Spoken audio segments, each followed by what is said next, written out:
आप सभी को मेरा नमस्कार। आज जो चर्चा करने जा रहे हैं, आईटीटी आगरा ने 15 जनवरी 2026 को एक जजमेंट पास किया प्रेमलता वर्मा के केस में। वर्डिक्ट निश्चित रूप से बहुत शानदार और आरसीसी की फेवर में रहा और बहुत ही इम्पोर्टेंट जजमेंट है सेक्शन 144 और 147 के लिए। इशू ये रहा कि उसमें असेसमेंट ईयर 16/17 में आरसीसी का एक्स पार्टी ऑर्डर हुआ। सीआईटी अपील ने भी एक्स पार्टी किया और असेसिंग ऑफिसर ने भी एक्स पार्टी ऑर्डर किया।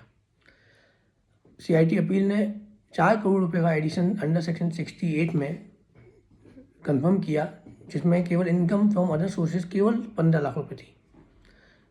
चूँकि ऑर्डर 147-144 में था तो ट्रिब्यूनल ने उसको एडिशनल एविडेंस और एडिशनल लीगल ग्राउंड के लिए को एडमिशन करने के लिए आरसीसी को परमिशन दी।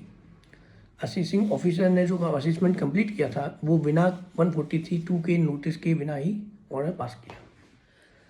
आईटीटी ने यहाँ अपहेल्ड किया और उन्होंने ये व्यू दिया कि 143(2) का नोटिस बिना मैंडेटरी उस नोटिस को सर्व किए या इशू किए बिना आप 144 नहीं कर सकते थे। ऑर्डर हो गया 148 का ऑर्डर 144, 147 में आईटीओ ने किया। इसके बाद सीआईटी अपील ने किया। सुप्रीम कोर्ट ने के डिसीजन होटल ब्लू मून के केस में ट्रिब्यूनल ने उस पर बिलीव करते हुए, चूँकि 143 का नोटिस नहीं आया था तो उसको एक फेटल डिफेक्ट माना और रीअसेसमेंट को रीइनिशिएशन करने के लिए उन्होंने ऑर्डर किया। सीआईटी अपील का ऑर्डर रिजेक्ट किया, क्वेश्चन कर दिया, सेटिस्फाइड किया। सीआईटी अपील का कंफर्मेशन ऑफ डिमांड टैक्स की वो भी उन्होंने सेटिस्फाइड की, ये कह के कि विदाउट एग्जामिन मेरिट है।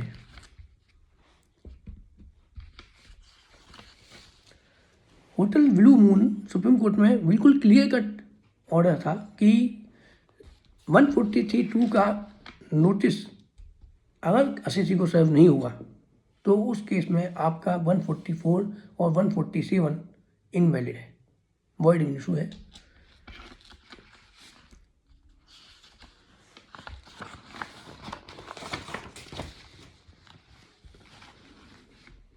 उस केस में 4 करोड़ की डिमांड ही रिजेक्ट नहीं की, बल्कि एक्स पार्टी जो कंफर्मेशन था उसे डिलीट किया, डिसमिस किया, आरसीसी की फेवर में लेके आए और आरसीसी की फेवर में ऑर्डर कर आईटीटी आगरा ने ऑर्डर पास किया है। डिमांड डिलीट की। यहाँ पे आईटीटी ने बहुत स्पष्ट कहा है कि ऑनरेबल सुप्रीम कोर्ट ने होटल ब्लू मून के केस में पैरा नंबर 15 में ऑर्डर पास किया कि हम 143(2) और 140 सबसेक्शन 143(2) और 142 में कंप्लीट असेसमेंट तभी हो सकता है जब आपने उस नोटिस को सर्व किया। इवन इफ अगर असेसी ने ये कहा है कि आईटीआर जो उसका 139(1) में फाइल हुआ है उसे ही 148 के रिस्पॉन्स में आईटीआर को डिम किया जाए, माना जाए, उस केस में आईटीओ ने उसको माना नहीं, डिनाई किया। तब ये होटल ब्लू मून के केस में सुप्रीम कोर्ट का जजमेंट को हवाला ले लेते हुए आईटीटी ने ऑल डिमांड 4 करोड़ 15 लाख की पूरी डिमांड डिलीट कर दी।